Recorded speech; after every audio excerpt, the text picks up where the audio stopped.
It's November, and in this video I'm going to be showing you 3 of our favourite flower seeds that can be sown now in November and overwintered. Hi and welcome back to the garden. We're now in November, and that doesn't mean to say that the garden season's ended. There are still things we can be doing.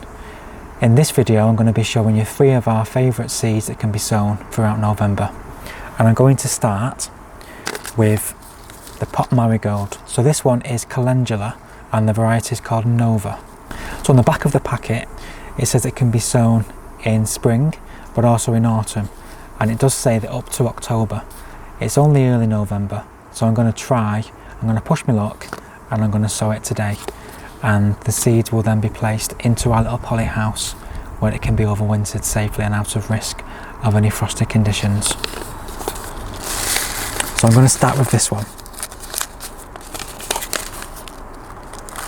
So the seeds for calendula are quite interesting, really.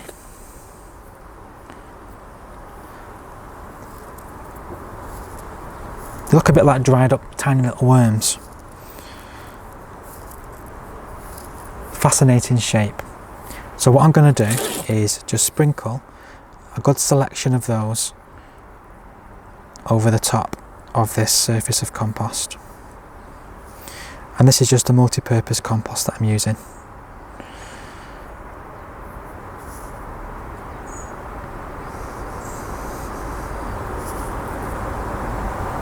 I'm just spacing these out so there's plenty of room for these to grow away without being too crammed in together. And this is a variety that grows to about 60 centimetres tall. So it's got a pretty nice height. It can be grown in the garden borders. It can also be grown in containers. It's quite a easy variety to grow, just like all the calendulas are. So with those placed on the surface of the compost, I'm now just going to sprinkle some grit over the top, just to cover those seeds over. And I'm using grit, but you can use more compost if you don't have grit. If you've got perlite, you can use that. And then press them right down so everything is nice and flat and those seeds are in good contact with the soil below. And then just to add the tag so we know which one's which. Calendulas like to grow in a sunny position in well-drained soil. If you don't have a full sun position, they will cope with a little bit of shade. Particularly during the afternoon, it's a good idea to have a situation where they're not baking all day long, because they can sulk at times in extreme heat. And also the good thing about calendulas is they're edible, so you can add the flowers to a salad. You can also make a lovely tea. They're also great for wildlife. The bees and the butterflies love them, and also the birds like to eat the seed heads as well. So they're an all good round wildlife friendly plant. So that's the calendulas done. So the next 2 seeds that I'm going to show you require a period of cold to reliably germinate. So we're going to plant them now, and we're going to let them overwinter. They'll have all the harshness of the cold weather during the winter, and then come the spring, when the weather warms up, that will break the seed's dormancy and they will then emerge and the seedlings will start to grow. So the first one is Eryngium planum. This is a beautiful sea holly. It has these most amazing blue flowers with these lovely bracts that are also blue going around the central cone. And not only that, the actual stems are blue as well, which is absolutely fabulous. These ones grow to about 90 centimetres tall, to a width of about 45 centimetres. And we grow them basically because of those vivid blue flowers. And in a mixed border or a perennial border, these provide such a contrast with other flowers that are out at the same time. These will flower during summer, and the seed heads are also spectacular. So they will also take the interest going through, right through to autumn, right into winter. So these seeds are a palest brown. I'm just going to sprinkle that over the top of the compost. quite thinly, making sure there's no groups that are close together.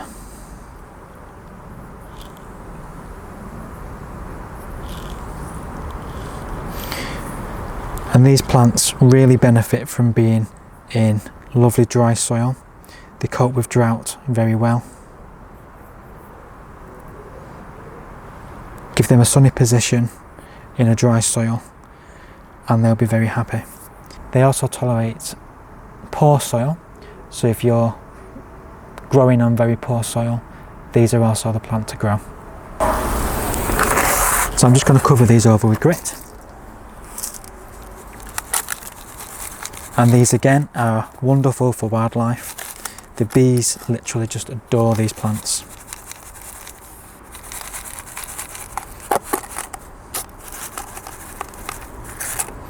They're very easy to grow from root cuttings, and maybe later on next year we'll do a video about that to show you how they can easily be propagated by root cuttings, because that's quite a lovely thing to do to increase your stock.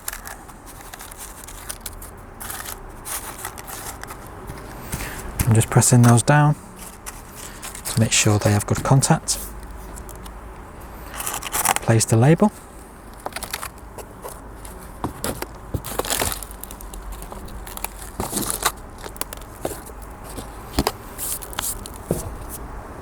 So the next one, the third and final one, is the Primula veris, or the cowslip, and these are beautiful spring flowering plants. Now these, in contrast to the Eryngium I've just shown you, prefer to be in damper soil.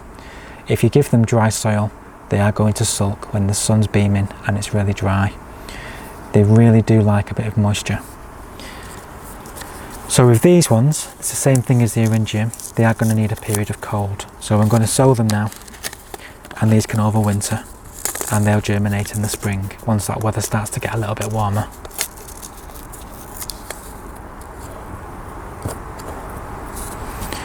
And these seeds are fairly tiny. Once I get into the seed packet, I'll be able to show you. So these seeds, like I say, are quite small. So I'm just going to scatter them over the surface of the compost.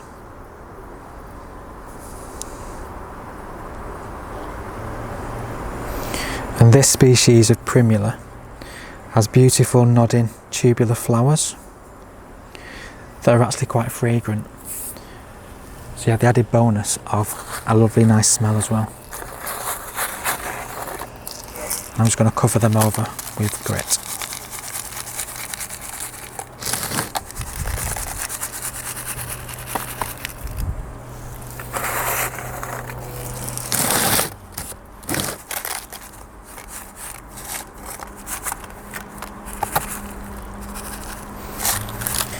And these kind of primulas look really good naturalised in grass. They can also be part of a wildflower meadow. They're really good for pollinating insects. So the Eryngium and the Primula I will leave outside. We want them to experience the cold weather so they can be growing when the spring comes and the warmer weather comes. That'll break the dormancy of the seeds. The calendulas we're going to put in our little greenhouse. They'll stay warm over winter and they'll be frost free, so they'll have a good chance of developing into nice sized plants, hopefully before the spring. The good thing about a garden is there are many little microclimates within the same space. Even a garden this size, we have sunny aspects, we have dry aspects, we have darker aspects in shade, we have semi-shade, we have drier soil in some parts, damper soil in others. So it means we can grow a wide variety of plants. It's just about getting the right plant for the right place. And so long as you do choose a plant that is suitable for your growing conditions, you're onto a winner. It's going to reward you with good health and also lovely flowers when it's their time for flowering. Things like the primulas, if we put them on this side of the garden where we get a lot of the sun, they're going to struggle basically. It's too sunny for them, the soil is too well draining, and they are going to struggle. But on the other side of the garden, which is in the shadier part, they are going to be better off. Because the soil's not in full sun, it doesn't dry out as quick, so it means that that moisture is left in the soil for a longer period of time, which is perfect for the primulas. So the Eryngium, for example, would plant on the sunny side, whereas the primulas would go on the more shadier side. It's just finding the right place for that right plant. There's something really exciting happening just in front of where I'm sat, and we'd like to take you on a journey in some future videos. It's something we wanted to do for a while, and we've finally got round to doing it. So please keep posted and we will show you what that's all about. I've really enjoyed coming out today and sowing these seeds. It just goes to show there are still things we can be doing in the garden. The weather may be a little bit colder, it just means you might need to put some extra layers on just to keep warm. But it's a really good thing to get ourselves out.